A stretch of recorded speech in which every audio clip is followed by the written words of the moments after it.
What's up guys? Welcome back to another episode of Earflix, a channel dedicated to create hearing awareness through the use of information about the ears, how your hearing aids work, how your hearing implants work, at syempre practical application ng mga habilitation and rehabilitation techniques na makakatulong sa inyo makadinig uli at maintindihan palalo kung anong nangyayari sa inyong mga tenga. Para doon sa mga bago sa channel to, my name is Sir Eros, isang clinical audiologist and as well as hearing loss educator na based here sa Singapore. Kaya natin ginagawang Earflix is to create a community of hearing awareness advocates sa bansang Pilipinas. Kaya kung ready na kayo, ready na rin ako, please hit that subscribe button, notification bell, para matulungan nyo ang inyong mga kababayan na ma-redirect ni Google sa ating channel kung kailangan nila ng mga hearing health or hearing care needs at information about hearing at kung ano pang nangyayari sa kanilang mga tenga, para naman every time na magse-search yung ating mga kababayan about hearing loss or hearing problems, hindi na sila pupunta sa mga iba't ibang mga personal experience, kundi doon sa may backed up ng science. Okay? Kumbaga yung tinuturo natin dito sa ating channel is backed up siya ng science, hindi siya hocus-pocus lang. Alright? So, ang topic natin for today is walang iba kung hindi ano ba ang dapat natin gawin sa ating otorrhea kung hindi tayo makakapunta sa ating doktor, or yung tinatawag nating first aid. Okay, kadalasan kasi nakikita natin dito sa ating channel na yung mga kababayan natin, ang unang ginagawa is mag-YouTube, gumutin ng sarili, which is in fact mali dahil hindi naman natin alam kung anong nangyayari o anong sitwasyon ang meron ang ating tenga. Walang pinagkaiba yun sa mga taong may injury. Okay? Remember, yung ating last few episodes, sinabi natin yung tenga natin may dalawang part. May malinis na part and maduming part. Kung iisipin, let's say for example, kunyari na pako kayo, lalakad kayo sa kalsada, na pako kayo, syempre nag-i-introduce kayo ng dumi sa ating katawan through that wound. Walang pinagkaiba rin yun dun sa ating tenga. Okay? So, kaya dapat maging maingat tayo kung ano yung nilalagay natin sa ating tenga. Hindi basta-basta lagay lang tayo ng lagay. Lalong-lalo na kung walang patnubay ng isang doktor. Alright? So, to start off first, ano bang dapat natin gawin pag tayo nagluga? Okay? Ang intention natin, kaya natin ginagawa to, is for us to set a date and time para makakita tayo ng doktor. Hindi natin siya gagawin para wag kumita ng doktor. Kailangan pa rin natin kumita ng doktor kasi kailangan natin malaman yung status ng ating tenga. Okay? Bukod doon, kailangan din natin magpa-test sa isang audiologist para malaman natin kung yung pagluluga nyo ba ay may epekto sa inyong pandinig. Okay? Kadalasan, sinasabi ng mga tao, nakakarinig pa ako. Pero ang problema is, madaya po ang pagkabingi. Dahil pag mahina ang ating pandinig, hindi ibig sabihin na wala kayong paghina ng pandinig. Bagkus, baka nasa mild or moderate level lang kayo, kaya hindi nyo napapansin. Na kung saan, kung lalala pala, wala na tayong maisasalba sa inyong pandinig. Mag-i-end up kayo ngayon na magsusot ng hearing aids, or yung iba naman maaaring mag-undergo ng surgery para maayos ang kanilang tenga. Okay? So, anong dapat natin gawin? Kung may otoscope, mas mainam dahil masisilip natin ang ating tenga, malalaman natin kung anong status, anong nangyayari, at kung malala na ba ang pagluluga, and so on and so forth. Okay? Kung wala naman, ganito ang dapat natin gawin. I-take note natin yung history ng ating pagluluga.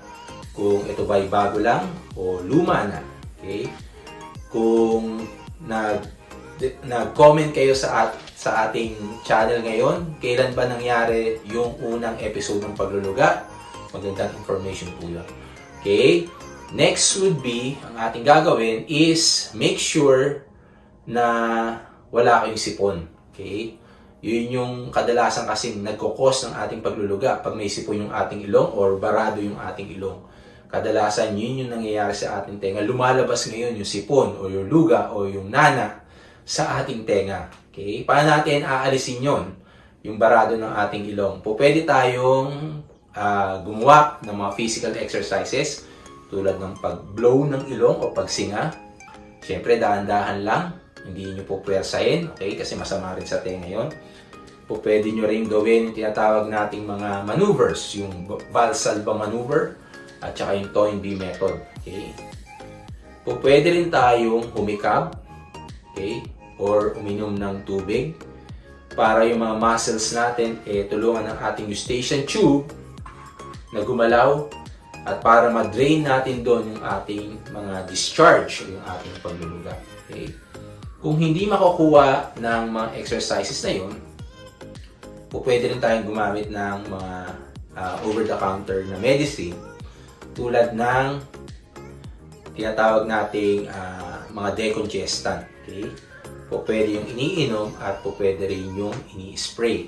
Make sure lang na wala kayong allergy kasi syempre pag may allergy kayo, masama rin sa tenga ang pagkakaroon ng allergy. Alright? Now, may mga cases na bukod sa discharge, meron din silang nararamdaman na pain. Okay?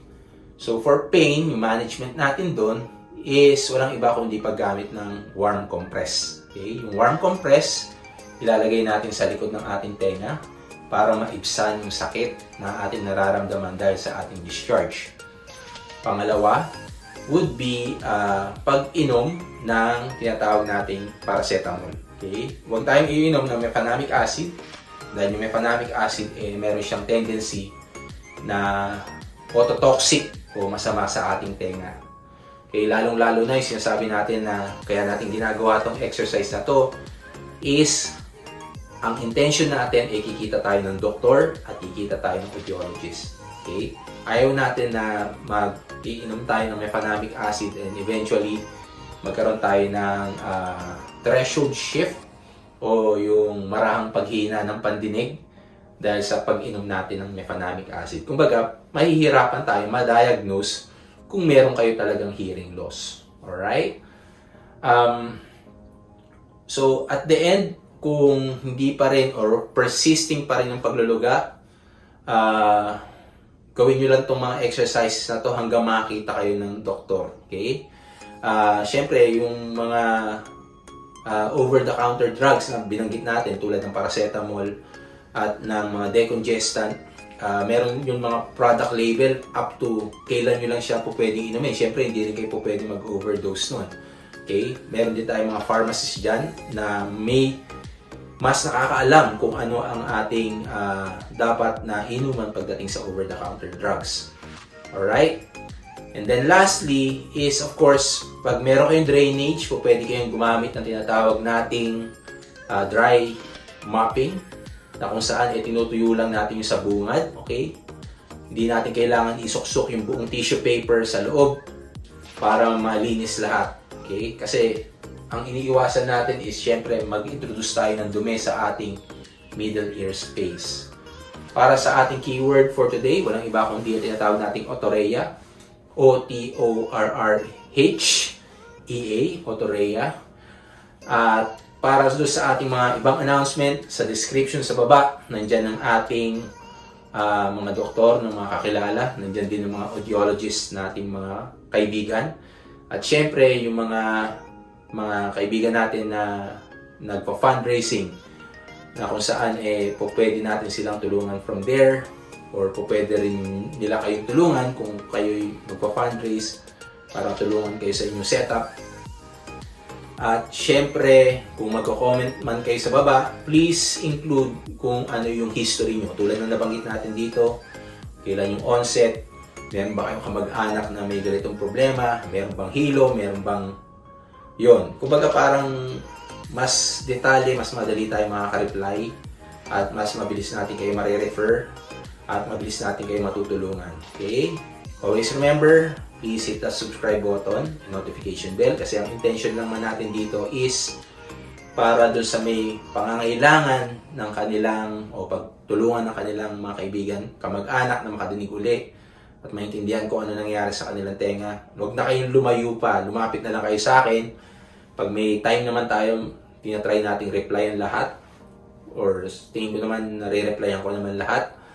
And that's all. I hope you learned something new today. This is again Sir Eros saying we will make the disabled able. Paano natin gagawin yon? Siyempre alam nyo na. Hit ang subscribe button, hit that notification bell, comment, engage here in our small community. At siyempre, meron din tayong mga pages sa baba, yung ating Facebook groups. Okay? At siyempre, yung ating mga partners, yung pinagtatrabahuan ko, siyempre, kung wala din sa kanila, wala tayo ngayon dito, hindi tayo nakakagawa ng ganitong maliit na programa na up to date, hindi naman nila tayo sinisita dahil sa ating campaign. Okay? And then, that's all. Thank you very much again for watching. See you soon. Bye!